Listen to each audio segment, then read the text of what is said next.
BRS అధినేత కేసీఆర్ వ్యూహాలు ఎవరికీ అంతు చిక్కవు. 2 సార్లు ముఖ్యమంత్రిగా తెలంగాణను ఏలిన గులాబీబాస్ ముచ్చటగా 3వసారి కూడా సీఎం పీఠం అధిరోహించి హ్యాట్రిక్ సాధించాలని కలలు కన్నారు. కానీ ఆయన కల ఫలించలేదు. ఓటమితో ఇంటికి పరిమితమవడంతో పార్టీ నేతలంతా డీలా పడిపోయారు. ఈ నేపథ్యంలో గులాబీ పార్టీ నుండి కాంగ్రెస్ పార్టీలోకి వలసలు కూడా పెరిగిపోయాయి. దీంతో ఈ వలసలు ఆపడం కోసం ద్రవిడ పార్టీల నిర్మాణం అధ్యయనం చేస్తున్నారట గులాబీ పార్టీ నేతలు. ఇప్పుడు అక్కడి పార్టీ నేతలు ప్రభుత్వ పదవి కంటే కూడా పార్టీ పదవికే ఎక్కువ విలువ ఇస్తారు. సో డిఎంకే పార్టీ నిర్మాణం ఎలా ఉంది, అక్కడ నేతలు పార్టీ మారకపోవడానికి కారణాలేంటి, వీటన్నిటినీ అధ్యయనం చేయడానికి ఒక బృందాన్ని చెన్నైకి పంపించారట గులాబీ బాస్. మరి ద్రవిడ పార్టీల సాంప్రదాయం తెలంగాణలో వర్కౌట్ అవుతుందా? బీఆర్ఎస్ను కూడా ఆ పార్టీల మాదిరిగా మార్చే వీలుంటుందా?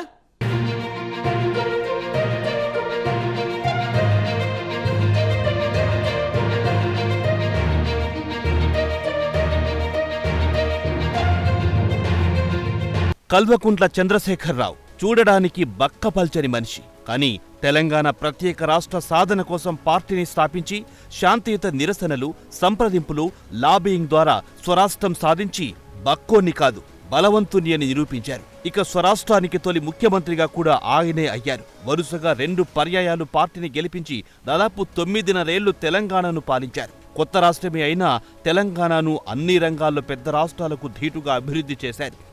సాగునీటి సమస్యను పరిష్కరించారు. కరెంట్ కోతల్లేని రాష్ట్రంగా తీర్చిదిద్దారు. ఇదంతా ఒక్క రాత్రే జరగలేదు. దీని వెనుక కేసీఆర్ కృషి, పట్టుదల, వ్యూహరచన, ప్రణాళికలున్నాయి.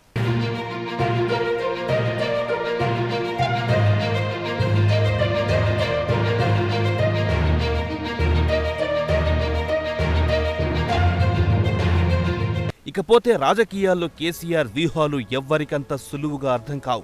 తెలంగాణ రాష్ట్ర సాధన, 2 సార్లు అధికారంలోకి రావడం వెనుక ఆయన వ్యూహాలే కారణం. అయితే 2023 అసెంబ్లీ ఎన్నికల్లో కేసీఆర్ వ్యూహాలు ఫలించలేదు. అహంకారపూరిత మాటలు, కుటుంబ పాలన, ఉద్యోగాల భర్తీలో వివక్ష, తానేం చేసినా చెల్లుతుందన్న ధోరణి బీఆర్ఎస్ ఓటమికి కారణమయ్యాయి. ప్రస్తుతానికి ప్రతిపక్షానికి పరిమితమైన గులాబీబాస్ కేసీఆర్ ఇప్పుడు రాజకీయ వ్యూహం మార్చినట్లు తెలుస్తోంది.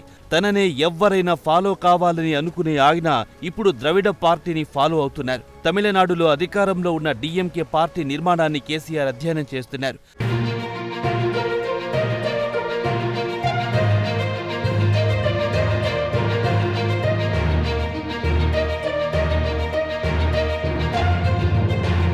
డిఎంకే పార్టీకి, భారత రాష్ట్ర సమితికి కొన్ని పోలికలున్నాయి. 2 పార్టీలు కూడా స్థానిక అంశాలను ప్రాతిపదికన చేసుకుని ఏర్పడ్డవి. 2 పార్టీలోనూ విపరీత ప్రాంతీయ వాదం, తత్వం ఉంటుంది. 2 కూడా జాతీయ పార్టీలను వ్యతిరేకించే పార్టీలు, ఒక వ్యక్తి సెంట్రిక్ గా నిర్మాణమైన పార్టీలు. ఇందుకోసమే కేసీఆర్ డిఎంకే పార్టీ స్ట్రక్చర్ పై అధ్యయనం చేస్తున్నారు.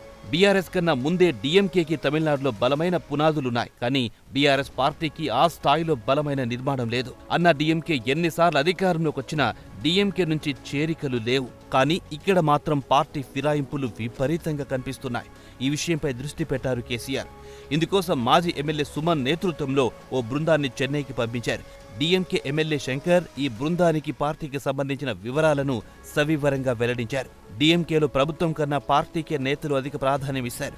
ఎవరైనా ఎమ్మెల్యేని మంత్రి పదవి కావాలా, జిల్లా అధ్యక్ష పదవి కావాలా అంటే జిల్లా అధ్యక్ష పదవి వైపే మొగ్గు చూపుతారు. అక్కడ పార్టీకంత ప్రాధాన్యమిస్తారు. గ్రామస్థాయి నుంచి రాష్ట్ర స్థాయి వరకు కమిటీల మధ్య సమన్వయం చాలా బలంగా ఉంటుంది. పార్టీ కార్యాలయాలు ప్రతిరోజు ఏదో ఒక కార్యక్రమంతో యాక్టివ్గా ఉంటాయి. ఎమ్మెల్యేగా మంత్రులు కూడా పార్టీ కార్యాలయాల్లో కార్యకర్తలకు ప్రతిరోజు అందుబాటులో ఉంటారు. పథకాల రూపకల్పన, అమల్లోనూ పార్టీ సూచనలే కీలకంగా ఉంటాయి.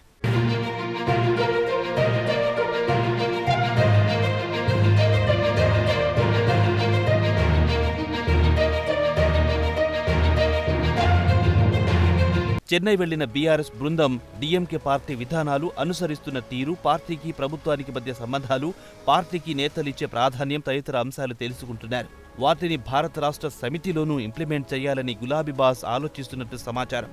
ప్రస్తుతం చెన్నైలో పర్యటిస్తున్న బీఆర్ఎస్ బృందం హైదరాబాద్కు చేరుకున్న వెంటనే కేసీఆర్కు నివేదిక ఇస్తుంది. ఆ తర్వాత ముఖ్య నేతల టీం మరోసారి చెన్నై వెళ్తుంది. వచ్చే నెల చివరికి పార్టీలో మార్పులు చేర్పుల విషయంలో డిఎంకేను ఫాలో కావాలన్నది కేసీఆర్ ఆలోచన అని చెబుతున్నారు. అయితే ద్రవిడ పార్టీ నేతల ఆలోచనలు వేరు, ఇక్కడి రాజకీయ నేతల ఆలోచనలు వేరు.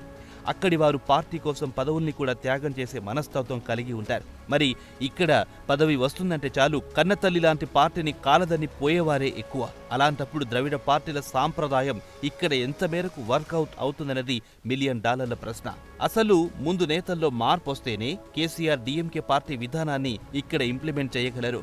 అలా కాకుండా బలవంతంగా సదరు పార్టీ విధానాన్ని ఇక్కడి నేతలపై రుద్దితే అసలుకే మోసమొచ్చే అవకాశం ఉంది. ఏదేమైనా డీఎంకే లాంటి దశాబ్దాలుగా వేళ్లునుకుపోయిన పార్టీ సిద్ధాంతాలను పాటించాలంటే ఓవర్ నైట్ జరిగే పని కాదు. మరి కేసీఆర్ కు ఈ విషయం తెలియదంటారా? లేక వచ్చే ఎన్నికల నాటికి తమ నేతల్ని విలువలున్న రాజకీయ నాయకులుగా మార్చే ప్రయత్నం చేస్తారా? అసలు కేసీఆర్ మనసులో ఏముందో తెలుసుకోవాలంటే ఇంకొంతకాలం వేచి చూడక తప్పదు.